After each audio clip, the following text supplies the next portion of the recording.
Welcome to Eternal Elements Learning Podcast, brought to you by Atyasa Online. These podcasts are a part of the audio certificate programs on Atyasa Online. You're free to take these podcasts on your desired portal also, should you only wish to learn on the go. Thank you so much for engaging on these podcasts, and you can connect with the author on LinkedIn, Twitter, and Facebook.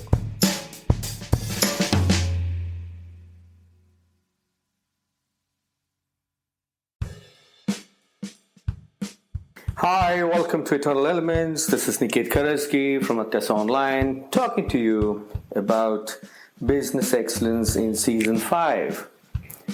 Well, we can't start talking about business excellence and its frameworks unless we understand the concept of quality, because business excellence and quality go hand in hand. So what is quality?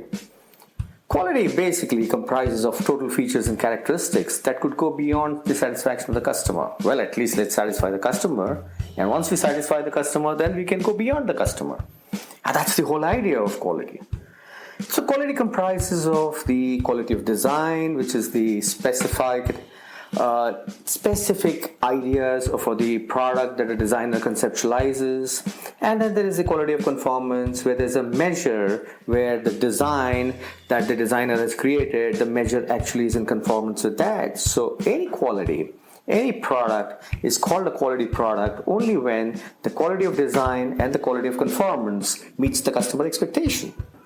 Over a period of time, quality evolved. It started off as inspection, where we were talking about rejections, then it went into control, where there were statistical quality controls, and acceptance was the whole criteria, what samples to accept, what samples not to accept. From inspection and control, then ultimately it evolved to assurance, where we talked about the process emphasis, where there was this whole idea of focusing on process and improving the process. Ultimately, it moved into total quality management, where we talked about the customer coming in and the business process coming in and a continuous improvement program. Today, when we talk about business excellence, we actually talk about the total quality management. TQM is to improve the efficiency and effectiveness of an organization that enables defect prevention, leading to maximization of customer satisfaction, and it also deals with the right attitude and the control within the organization. It's about integrating continuous quality improvement effort by people at all levels of the organization to deliver products and services which ensure customer satisfaction. So if you look at the business excellence model of TQM, it's all about customer satisfaction or even exceeding the customer satisfaction. And how is that done? That's done by looking at the organization overall and looking at the entire business process of the organization overall, and then bringing in continuous improvement programs in it. There are 10 key principles as far as TQM is concerned, or total quality management is concerned. First, it has to be customer focused. Second, there has to be a focus on continuous improvement. Third, there have to be measurements of what is it that is going to drive the success across the processes and the organization. Extensive effort on people development. That's the fourth principle. The fifth principle is definitely about involving people. And once you involve people, you're also developing people. And then for the sixth principle, which is quality improvement teams, you have a lot of cross-functional teams which invest in quality focus. And then you have the seventh principle of constantly working on reducing the cost of quality, and the ideal proposition is that the cost of quality should be zero. The eighth principle is do it right at the first time, which is also called the first shot okay by a lot of organizations, and typically in automotive you will find this terminology pretty prevalent. Ninth is process emphasis. Get your processes in place, make them so effective that you're able to clean up all the defects across the system, not only the product defects, but also the process defects that set in. And finally, the 10th one is all about a quality management system. You must have policies, procedures, and programs that will kind of talk about what your total quality management process is all about. There are 8 pillars for total quality management. The first one is called the autonomous maintenance, where at every workstation, the person responsible for the workstation is trained enough to clean up all the defects and the inefficiencies, which is called autonomous maintenance. That means there's an ownership to quality at the workstation level. The second pillar is Kaizen, which is continuous improvement. Small improvements, and the whole idea is that there has to be improvement of utilization through the process and procedures. And that is something that can be done collectively by teams. Even individuals can do Kaizen for sure. The third pillar is planned maintenance, where you look at corrective actions, you look at preventive actions, and you look at predictive actions.